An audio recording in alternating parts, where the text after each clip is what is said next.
എല്ലാ പ്രേക്ഷകർക്കും പുതിയൊരു വീഡിയോയിലേക്ക് സ്വാഗതം. 2025 കേരള സ്റ്റേറ്റ് ഫിലിം അവാർഡ് പ്രഖ്യാപിക്കാൻ ഇനി ദിവസങ്ങൾ മാത്രമാണ് അവശേഷിക്കുന്നത്.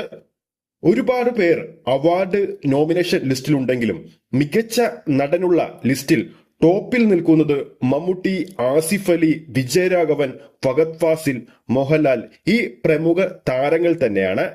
ഇപ്പോഴത്തെ മികച്ച നടനാകാനുള്ള ആ ഒരു മത്സരത്തിൽ കടുത്ത പോരാട്ടം ആരൊക്കെ തമ്മിലെന്നാണ് സോഷ്യൽ മീഡിയയിൽ ചർച്ചയാകുന്നത്. നാം ഇതിനു മുമ്പ് ആസിഫ് അലിയും മമ്മൂക്കയും തമ്മിലായിരുന്നു മികച്ച നടന് വേണ്ടിയുള്ള പോരാട്ടത്തിൽ മത്സരം കാഴ്ചവെക്കുന്നുണ്ടെന്നാണ് നമുക്ക് നേരത്തെ കിട്ടിയ റിപ്പോർട്ടുകൾ കിട്ടിയിരുന്നത്. എന്നാൽ ഇപ്പോൾ പുറത്തുവരുന്ന റിപ്പോർട്ടുകൾ പ്രകാരം അത് മാറിയെന്നാണ് റിപ്പോർട്ടുകൾ വരുന്നത്. പകരം മമ്മൂക്കയും ലാലേട്ടനും തമ്മിലാണ് മത്സരമെന്നും റിപ്പോർട്ടുകൾ ഇപ്പോൾ വരുന്നുണ്ട്. കൂടുതൽ അപ്ഡേറ്റിലേക്ക് പോകാം. അതിനു മുമ്പ് നമ്മുടെ ചാനൽ ഇതുവരെ സബ്സ്ക്രൈബ് ചെയ്തിട്ടില്ലെങ്കിൽ ചാനൽ ഒന്ന് സബ്സ്ക്രൈബ് ചെയ്ത് സപ്പോർട്ട് ചെയ്യുക. പ്രേക്ഷക സപ്പോർട്ട് ഉണ്ടെങ്കിൽ നമ്മുടെ ചാനൽ ഉടൻ തന്നെ 50,000 സബ്സ്ക്രൈബേഴ്സിലേക്ക് എത്തുന്നതായിരിക്കും. എല്ലാ പ്രേക്ഷകരുടെയും സപ്പോർട്ട് പ്രതീക്ഷിക്കുന്നു.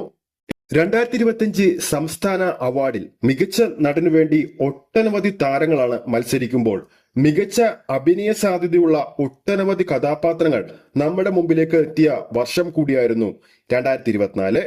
ലാലേട്ടൻ LJP ചിത്രമായ മലക്കോട്ടെ വാലിബൻ എന്ന സിനിമ പ്രേക്ഷകർക്കിടയിൽ വൻ ഹൈപ്പിൽ എത്തിയെങ്കിലും നിരാശ സമ്മാനിച്ച ഒരു ചിത്രമായിരുന്നു. എന്നാൽ ചിത്രത്തിലെ ലാലേട്ടന്റെ പ്രകടനം ഗംഭീരമാണ്, അത് ആർക്കും സംശയം തന്നെയില്ല. അതുകൊണ്ട് തന്നെ ഈ ഒരു അവാർഡ് നിശയിൽ അദ്ദേഹത്തിന്റെ ചിത്രവും അദ്ദേഹത്തിന്റെ കഥാപാത്രവും മത്സരിക്കുന്നുണ്ട്. ഇപ്പോഴത്തെ നമുക്ക് കിട്ടുന്ന ഏറ്റവും പുതിയ റിപ്പോർട്ടുകൾ പ്രകാരം ആസിഫ് അലിയെ മറികടന്നുകൊണ്ട് മമ്മൂക്കയോടൊപ്പം ശക്തമായ മത്സരം ലാലേട്ടൻ മലക്കോട്ടെ വാലിബൻ എന്ന ചിത്രത്തിലെ പ്രകടനത്തിലൂടെ നടത്തുന്നുണ്ടെന്നാണ് റിപ്പോർട്ടുകൾ പുറത്തുവരുന്നത്. ഇന്നലെ നമ്മുടെ മല്ലു ഫിലിം മീഡിയ എന്ന യൂട്യൂബ് ചാനലിലൂടെ നമ്മളൊരു വോട്ടിംഗ് പോൾ നടത്തിയിരുന്നു. 2025 കേരള സംസ്ഥാന ചലച്ചിത്ര അവാർഡ് മികച്ച നടൻ ആരാകുമെന്നുള്ള ചോദ്യത്തിനുള്ള വോട്ടിംഗ് ആണ് നടന്നത്. അതിൽ ഏകദേശം 1900-ൽ പരം പേർ വോട്ട് ചെയ്തിരുന്നു ഈ സമയം വരെ. അതിൽ വിജയരാഘവന് 10% വോട്ടും, ആസിഫ് അലിക്ക് 4% വോട്ടും, ലാലേട്ടന് 4% വോട്ടുമാണ് ലഭിച്ചത്. ഇതിൽ ഏറ്റവും ഉയർന്ന വോട്ടിംഗ് ലഭിച്ചത് മമ്മൂട്ടിക്ക് തന്നെയാണ്. 82% മമ്മൂട്ടിക്ക് ഈ ഒരു വോട്ടിംഗ് നിശയിൽ വോട്ട് ലഭിച്ചിരിക്കുന്നത്. അതോടൊപ്പം ആസിഫ് അലിയുടെ കാര്യം എടുത്തു പറയേണ്ട ഒന്ന് തന്നെയാണ്. കഴിഞ്ഞ കുറച്ച് വർഷങ്ങളായി അദ്ദേഹത്തിന്റെ പേര് സംസ്ഥാന അവാർഡുകളിൽ നമ്മൾ എപ്പോഴും കേട്ടുവരുന്ന ഒന്ന് തന്നെയാണ്. 2024 എത്തിയപ്പോൾ അദ്ദേഹത്തിൻ്റെതായി മത്സര വിഭാഗത്തിലുള്ളത് 3 പ്രധാനപ്പെട്ട കഥാപാത്രങ്ങളും വ്യത്യസ്ത സിനിമകളുമാണ്. കിഷ്കിണ്ടാകാന്ഡം തന്നെയാണ് അതിൽ പ്രധാനപ്പെട്ടത്. വളരെ മനോഹരമായിട്ടാണ് അദ്ദേഹം ആ ഒരു കഥാപാത്രം ആ സിനിമയിൽ ചെയ്തു വെച്ചിരിക്കുന്നത്. ആ ചിത്രത്തിൽ തന്നെ വിജയരാഘവനും ഈ ഒരു അവാർഡ് നോമിനേഷൻ ലിസ്റ്റിൽ മികച്ച നടനാകാനുള്ള മത്സരത്തിൽ പ്രധാനമായിട്ടും ഉണ്ട്. അദ്ദേഹത്തിന്റെ അതായത് ആ സിനിമയിലെ ഈ 2 പേരുടെ പ്രകടനത്തിൽ ആരാണ് മികച്ച അഭിനയം കാഴ്ചവെച്ചിരിക്കുന്നത് എന്ന ചോദ്യത്തിന് പ്രേക്ഷകർക്കിടയിൽ ഇപ്പോഴും 2 സംസാരമുണ്ട്.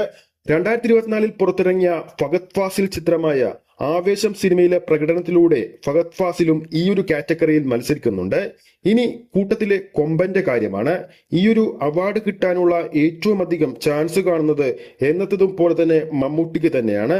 ബ്രഹ്മയുഗത്തിലെ കൊട്ടുമൺ പോറ്റി എന്ന കഥാപാത്രത്തെ പ്രേക്ഷകരുടെ മുമ്പിൽ എത്തിച്ച് വിസ്മയിപ്പിച്ച മമ്മൂട്ടി തന്നെയാണ് ഈ ഒരു ലിസ്റ്റിൽ എന്നതും പോലെ തന്നെ മുൻപന്തിയിലുള്ളത്.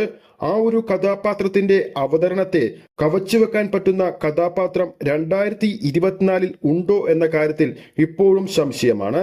എന്നാലും നിരവധി തവണ മമ്മൂട്ടിക്ക് സംസ്ഥാന അവാർഡുകൾ ലഭിച്ചതുകൊണ്ട് തന്നെ അവാർഡ് കമ്മിറ്റി മമ്മൂട്ടിക്ക് അവാർഡ് കൊടുക്കുമോ എന്ന കാര്യത്തിൽ പ്രേക്ഷകർക്കിടയിൽ സംശയമുണ്ട്. എന്നിരുന്നാലും ഈ വരുന്ന ആഗസ്റ്റ് 18-ന് സംസ്ഥാന അവാർഡുകൾ പ്രഖ്യാപിക്കുമെന്ന് തന്നെയാണ് കരുതുന്നത്. അങ്ങനെയാണെങ്കിൽ പ്രേക്ഷകരുടെ അഭിപ്രായത്തിൽ മികച്ച നടൻ ആരാകുമെന്നുള്ള താഴെയുള്ള കമന്റ് ബോക്സിൽ രേഖപ്പെടുത്താവുന്നതാണ്. പ്രേക്ഷകരുടെ ഇഷ്ടതാരത്തിന്റെ പേര് കമന്റ് ചെയ്യുക. വീഡിയോ ഇഷ്ടപ്പെട്ടെങ്കിൽ വീഡിയോ ലൈക്ക് ചെയ്യാനും ചാനൽ സബ്സ്ക്രൈബ് ചെയ്യുന്ന കാര്യം വീണ്ടും ഓർമ്മിപ്പിക്കുന്നു. ഫേസ്ബുക്ക് പേജിലൂടെയാണ് ഈ ഒരു വീഡിയോ കാണുന്നെങ്കിൽ ഫേസ്ബുക്ക് പേജ് ഫോളോ ചെയ്യുക. അടുത്തൊരു അപ്ഡേറ്റുമായി നമുക്ക് വീണ്ടും കാണാം.